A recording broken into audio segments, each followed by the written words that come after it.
A really big takeaway message from my presentations is that there's no wrong way to be a human. So however people identify is beautiful because there's only one of them. And the greatest gift you can give the world is to be your authentic self, whatever that is. Hello, I'm Eric Anderson. That voice belongs to Jessica Fisher from OUTSaskatoon and Camp Firefly, and she is the feature interview of episode 9 of YXE Underground.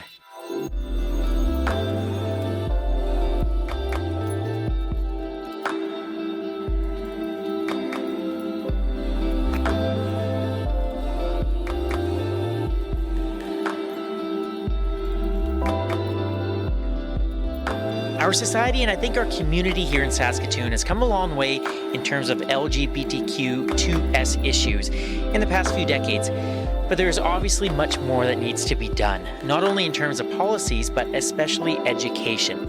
That's where Jessica Fisher comes in.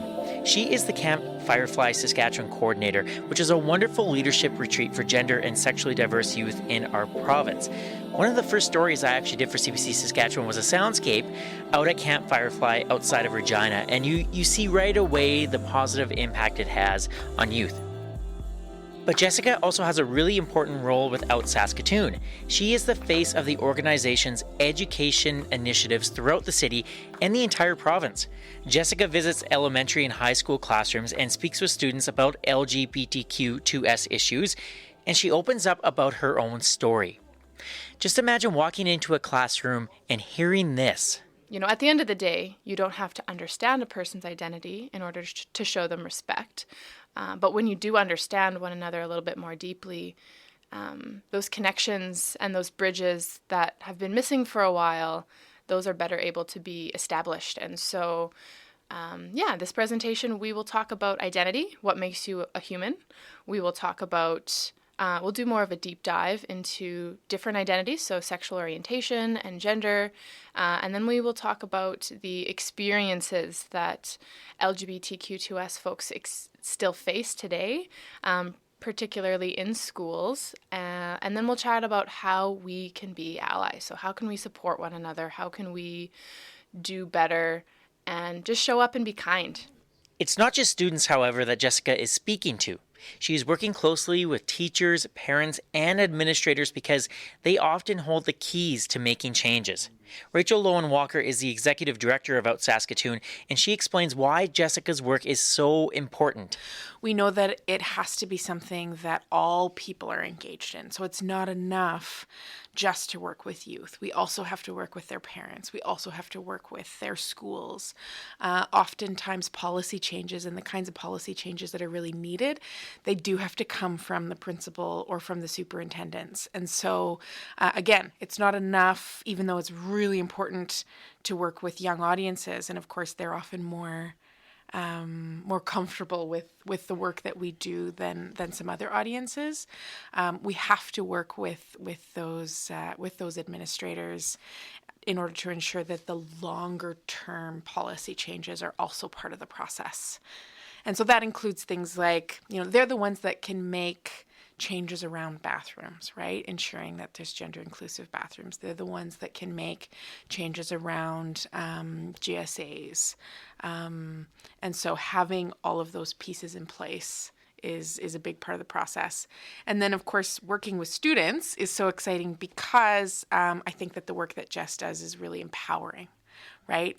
When you're a young queer kid in grade 6, and then someone as amazing as Jess comes into your classroom and talks about her own life experience and the supportive community that is out there, I think that's really inspiring. And we know that a lot of young people then get that extra wind underneath their wings to make changes in their own environments.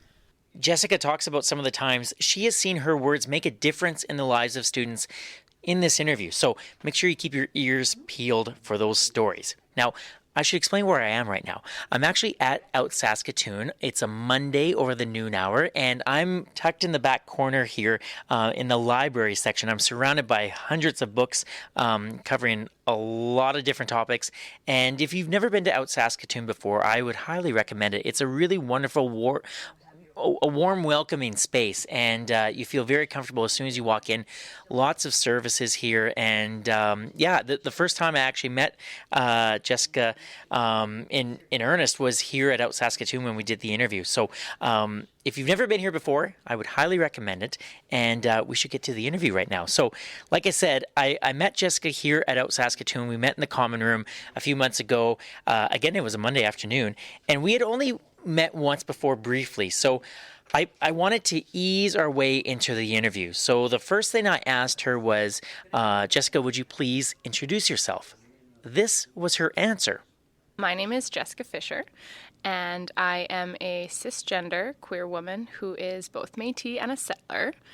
And my role here at OUTSaskatoon is I am the Firefly Saskatchewan coordinator. So I coordinate Camp Firefly in the summer, and then during the school year I do education K to 12 across the province, and also do education with teachers and administrators as well. How's that for an introduction? I love it. And needless to say, I had many questions for Jessica focusing on her personal and professional life. So I started by asking her to describe the presentation she delivers in schools across Saskatoon and the province.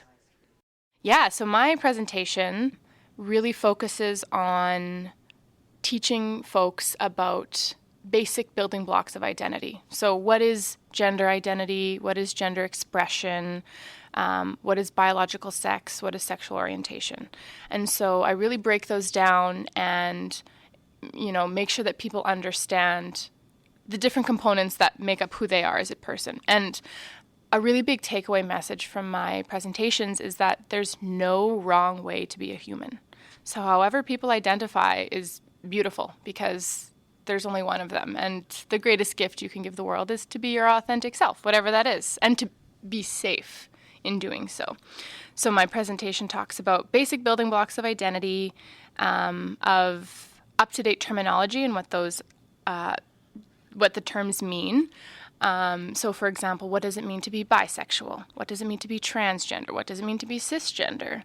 Etc. And I also talk about the impacts of homophobia and transphobia, because they're still, unfortunately, pretty alive and well in our province. There have been significant improvements for sure, but I think the purpose of my presentation is to really help folks understand that their language and their actions have consequences. And that can be positive consequences where people feel accepted and safe to be who they are, or they can be negative consequences where people are afraid to exist in the world as they are. It creates unsafety, it creates discrimination, harassment, assault, and worse. And so just talking about how language and actions impact people around us is another really, really big part of my presentation, and how we can be allies. So if we're struggling with, okay, so now I have this information, now what? Why is it important? What do I do with it? I talk about concrete ways of how can we now take this information and make it useful and make it do the work that it needs to be doing. How old are the students? Well, I can present to folks who are in kindergarten all the way up to grade 12. And so lots of times schools will be like, oh, we're going to do a cutoff at grade 6. And I'm just like, all right, well, if you don't want me talking to students younger than grade 6, totally fine, not my call. But nothing that I talk about is inherently inappropriate, right? Talking about identity, letting kids know what terms mean earlier than later is necessary, because when you normalize talking about identity, whatever that looks like, it takes away the stigma, it takes away the tabooness, and it just makes it like, oh, that person's gay, cool. Oh, that person's trans, cool. Oh, that person's straight, amazing, right? It's not a big deal. It's not a big deal, exactly. So if you wait to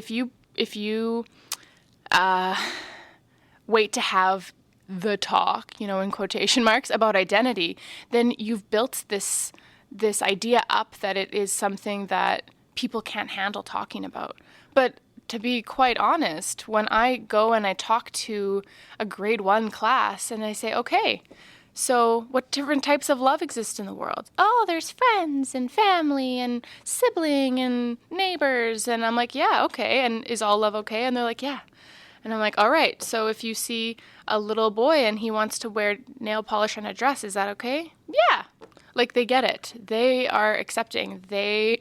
When I talk to those younger generations, it's not a struggle because they haven't been socialized to pick up these patterns. Because when you go and talk to a grade 6 class, they've heard a lot of homophobia and transphobia their whole life from family or the community or school or media.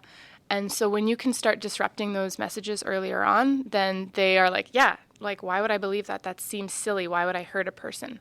So when you can have those conversations early, then they get it early. And, like, the world will be fine when that generation is leading. So I wonder why there is that hesitancy then for you to, like... I know why. Because people of my generation and older, this was not talked about. It was considered very inappropriate. It was considered very taboo. And so we're being very protective of our children, which is fine. It's great to be like, yeah, we need to make sure that the information that they're getting is accurate, is appropriate, is tied to curriculum.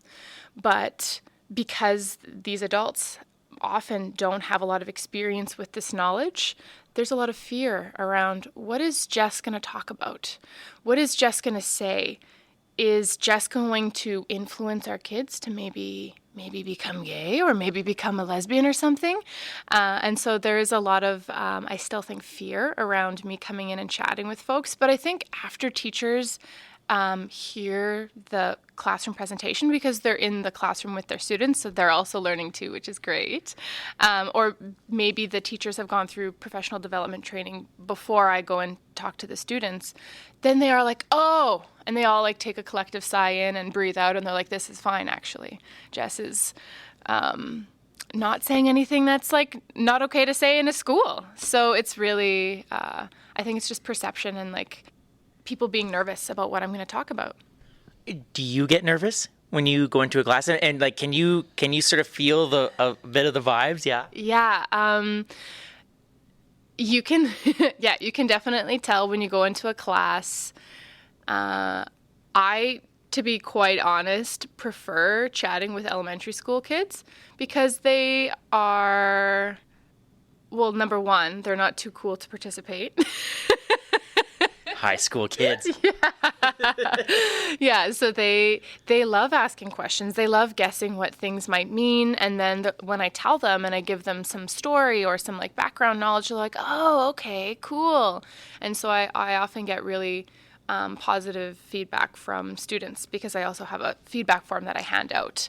And some of the feedback I get is mind-blowing.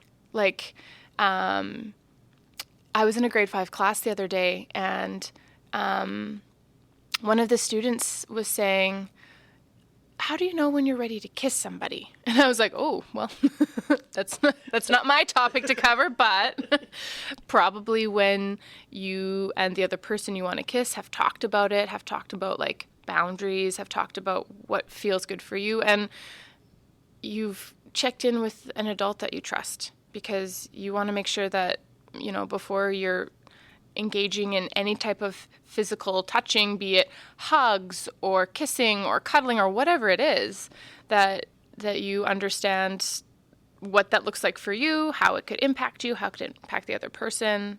Just like having an open conversation, I think, is really important. And so this little boy puts up his hand and he goes, well, why is it in movies that boys often like surprise girls and kiss them? That seems weird. And I was like, whoa, yeah. This is grade 5? This is grade 5. And this little boy's like, yeah, like and I was like, why do you think it's weird? And he's like, well, he didn't ask her permission first. And I was like, oh, they understand consent. This is beautiful. And then I was like, yeah, that's what consent is called. And that's when you ask for permission and you get an enthusiastic yes. And they're like, yeah, that makes sense. And I said, so yeah, like sometimes when I want to give my partner a hug or a friend a hug or something, or a person at work a high five, I say, hey, is it okay if I give you a hug? Would you like one? Or can I give you a high five? And they'll say yes, or they'll say no, right now, maybe just a thumbs up or something. And it helps take away the awkwardness of rejection. You're like, oh, okay, yeah, this person's just asserting their boundary and how I can show them the most respect. Amazing, cool. I can continue on with my day and know how to respect them in this moment.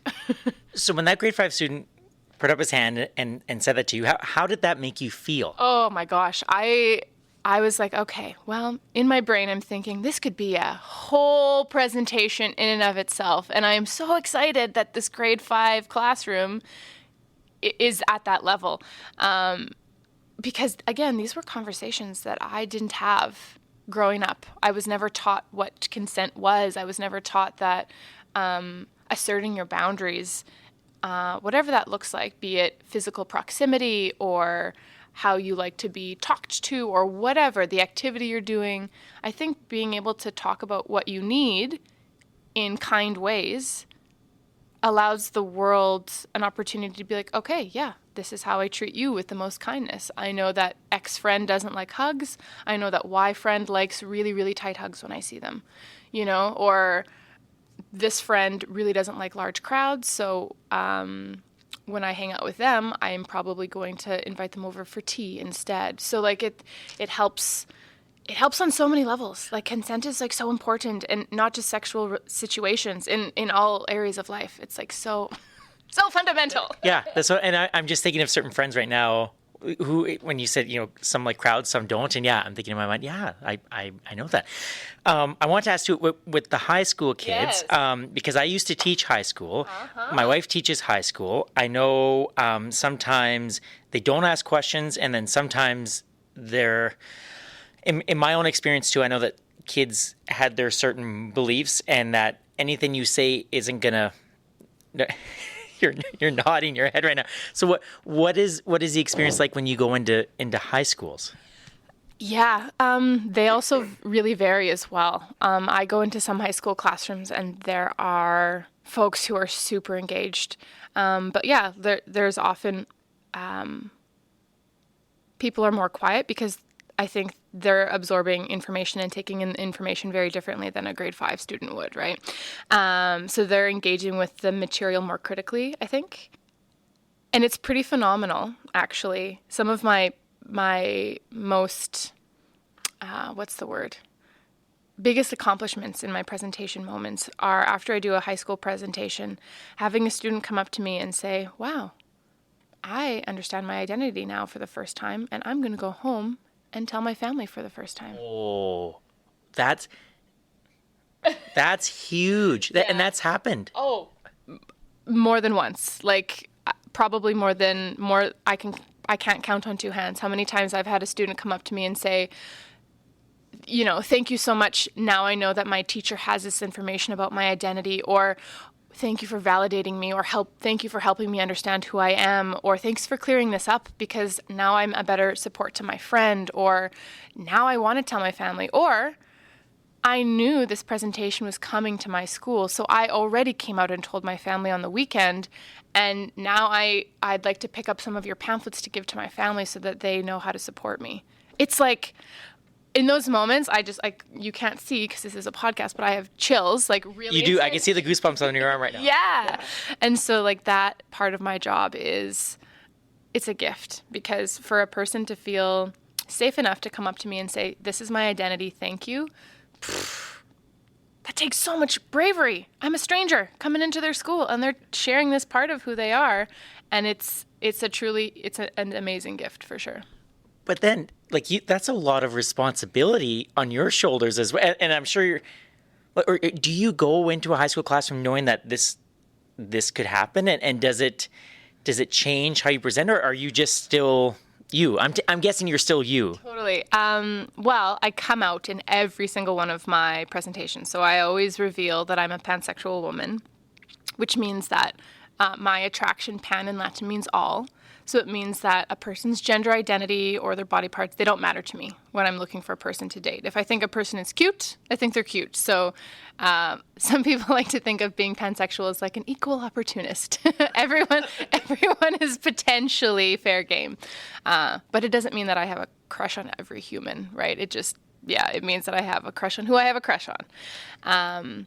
But yeah, so I come out in all of my presentations and I share stories from my life. So I try to be vulnerable so that people lower their guard and they're more likely to listen to what I'm saying, because I am sharing things that are personal and things that are hard for me sometimes. And so I think that really creates, at least I hope it creates a safe environment, a place where people are like, oh, we can ask questions. I incorporate a lot of humor into my presentations. Sometimes the jokes land, sometimes they don't. But I always laugh at my own jokes, so someone's always laughing. I would love to someday see Jessica's presentation because, as I'm sure you can tell, she mixes sincerity, honesty, and humor so well. I also like how she explained the difference between an elementary and high school classroom because, as we all know, they are definitely different environments. You are listening to episode 9 of OUTSaskatoon Underground. My name is Eric Anderson, and my guest is Jessica Fisher from OUTSaskatoon and Camp Firefly. If you would like to see some pictures of Jessica taken by my friend Janelle Wallace, you can find the podcast on Instagram, Facebook, and Twitter. So we've covered a lot of ground when it comes to Jessica's work in schools. This next part of the interview focuses on her personal story, and specifically growing up in Martensville, Saskatchewan, which is just north of Saskatoon, basically a suburb right now. I started off by asking what it was like growing up in Martensville. So it was way smaller when I was growing up. Like, we didn't have these fancy street lights or McDonald's. There's a Boston Pizza there now. I know, right? We did not have any of that. It was way smaller. And so I graduated in 2006 from the high school there. And lived there until I was in my mid-early 20s, and then moved to Saskatoon. Growing up in Martensville was really beautiful in some ways. I am really thankful for lots of what like small towns can offer.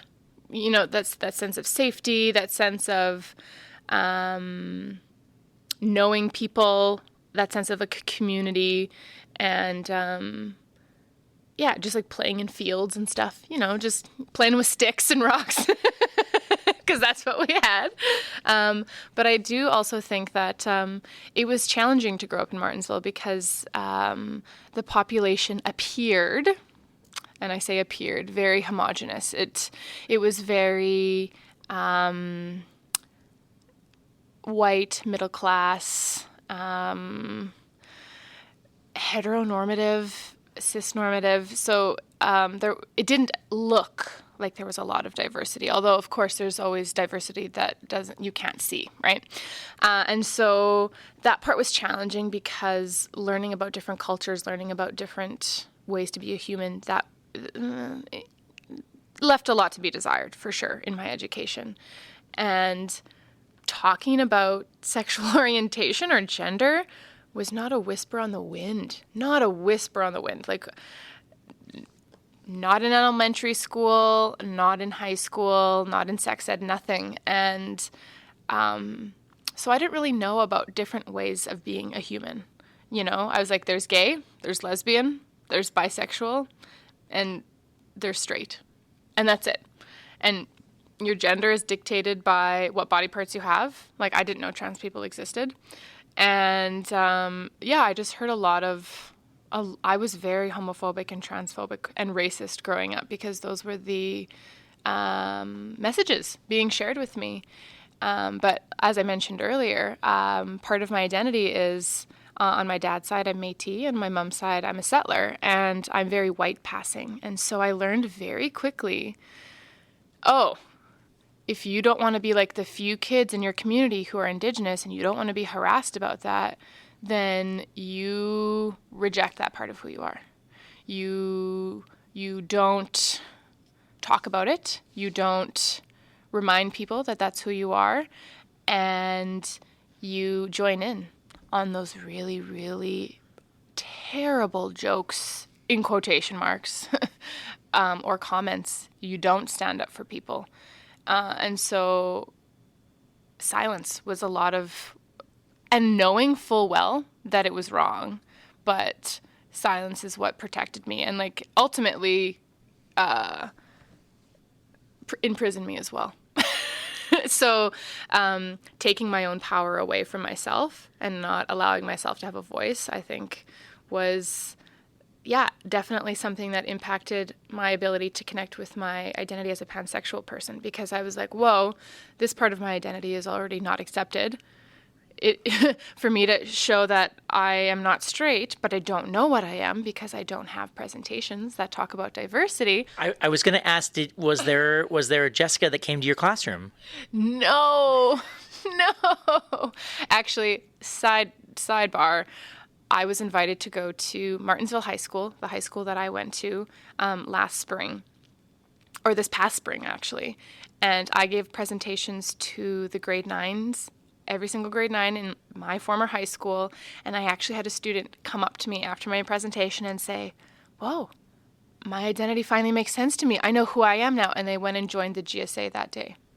And a GSA is a Gay Straight Alliance, which is like a club at school where folks can be who they are and be accepted. And this student, I was like, you're me in high school. You didn't know who you were, but now you do. And how did it feel to go back to your old high school though? And yeah, I was sweating up a storm. It was scary. And also some of the teachers that I had in high school are still at that school. And so it was like double whammy, because I come out to the students and like, to me, that's not scary, because it's like, yeah, this is who I am. I've never met you before. But to talk to like the teachers and have the teachers that I had sit in that classroom and for me to tell them, yeah, this was not an accepting space. This was not a place where I felt like I could ask questions or explore who I was or talk to adults, I think was pretty powerful for them to hear. How did they take it? They were definitely very enthusiastic and excited about having me come in and chat. So I think it was really well received, the teachers that I did speak with, and they were just saying like, yeah, thank goodness that this is happening now, because it's been missing. So they fully recognize that this education is needed, that it hadn't really been in Martensville too much, and that they were struggling, so they were reaching out to outside sources, OUTSaskatoon, so that we could come and do presentations so that students would feel better about knowing that there were teachers in the school who had this information. Yeah. So at what point then did you sort of break free, not only and begin to recognize and celebrate your sexual identity, but also your cultural identity too? Totally. Like you're just doing things the hard way here, Jessica. Yeah, truly. So in high school, I only ever dated men because I knew that was what was appropriate. And I learned very quickly that if I really played into gender stereotypes in my expression and who I dated, that I would be safe. So I had the long hair, and don't get me wrong, I loved the long hair and I loved the makeup and I loved the fashion. Like those are things about me that I like to express myself through my appearance. But after leaving high school, I went to the University of Saskatchewan to study psychology, do an undergrad in psychology. And while I was there, I was like, oh, right, diversity exists.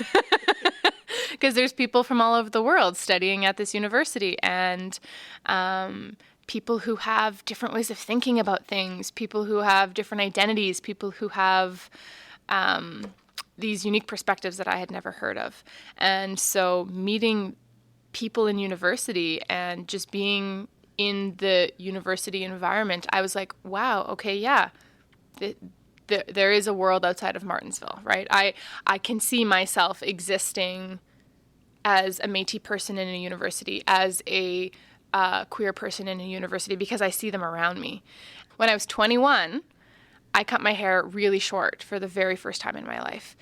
And I feel like that was my way of being like reclaiming my identity, whatever that was, reclaiming my femininity, redefining what that was, because for my whole life I was like, oh, right, yeah, this is how I'm supposed to look as a woman.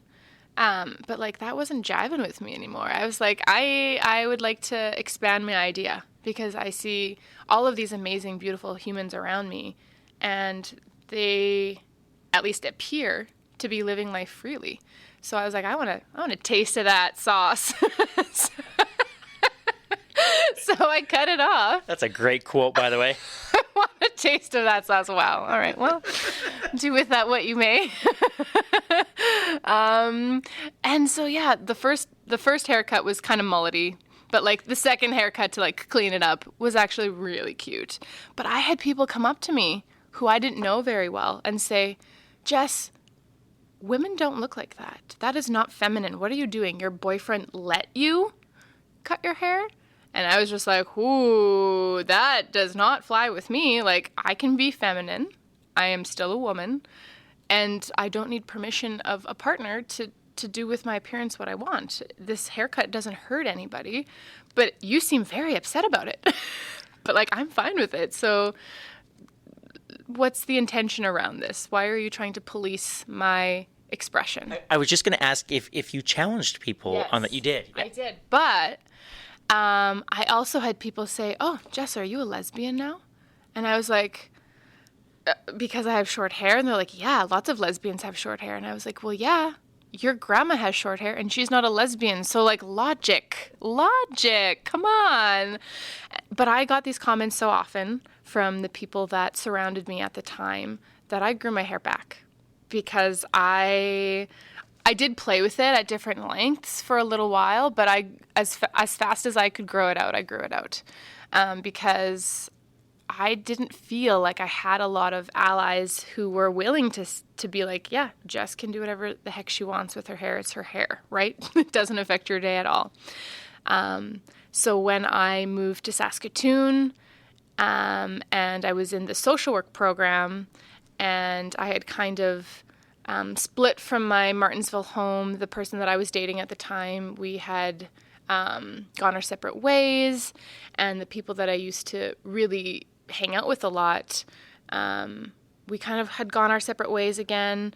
And so all of a sudden I had this community of folks in the social work program, and they were really lovely and really accepting, and I decided, oh, okay, yeah, I can lean more into what my identity is. And I started coming up with the term pansexual, and I was like, oh, I need to learn more about that. And the more I read, and the more I was like, okay, pansexual people, they just like a human for a human, right? Whatever that is. And I'm like, yeah, that feels like when I experience attraction, it doesn't matter if I think a person is amazing and attractive, it's because I think they're amazing and attractive.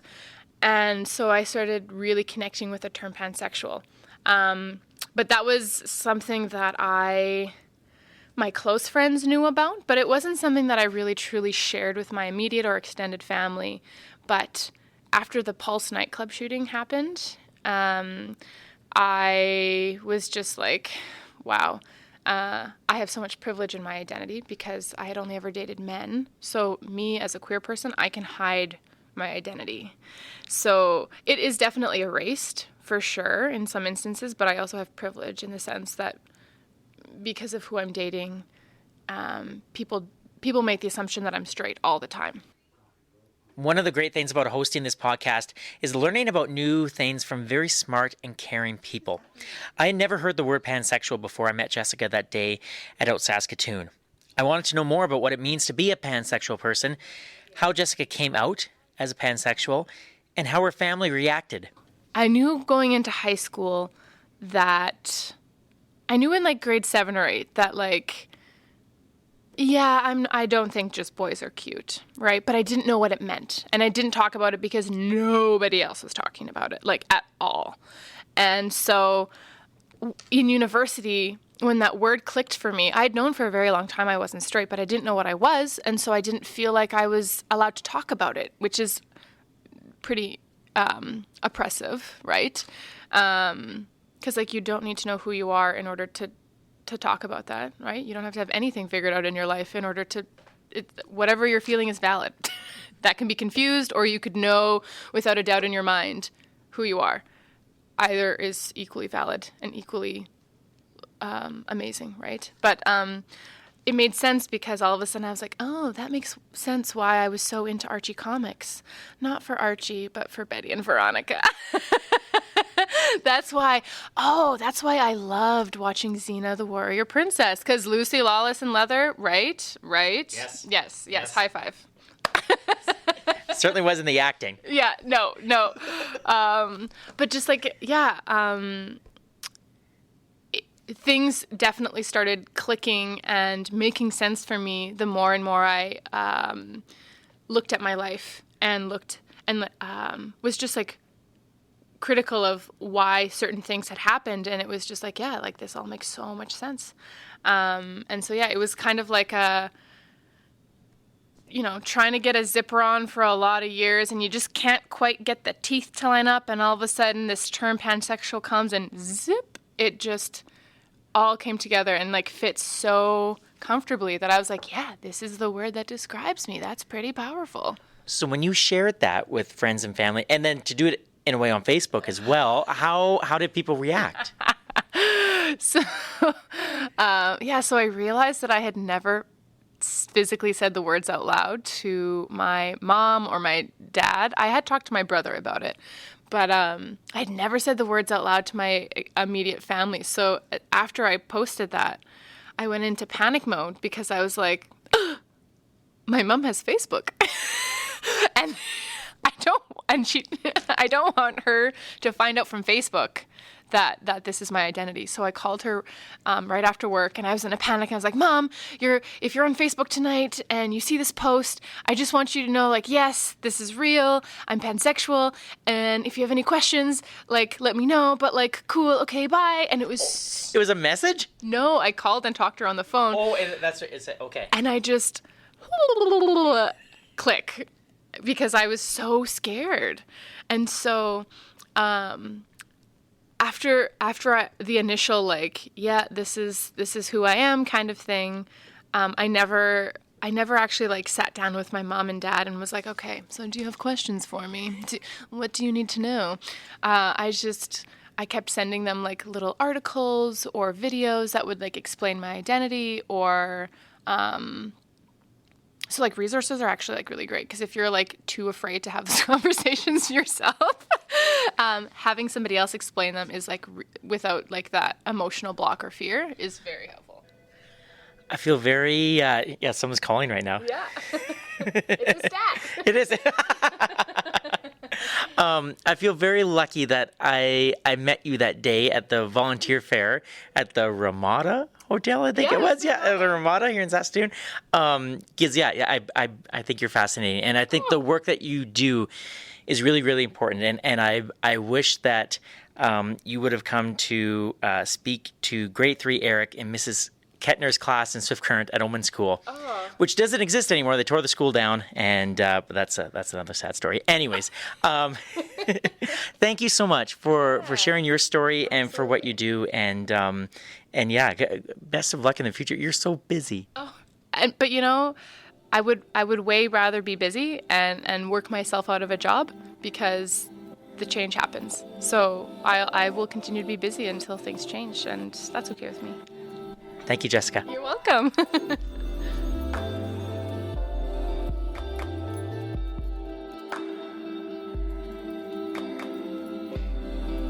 This has been episode 9 of YXE Underground.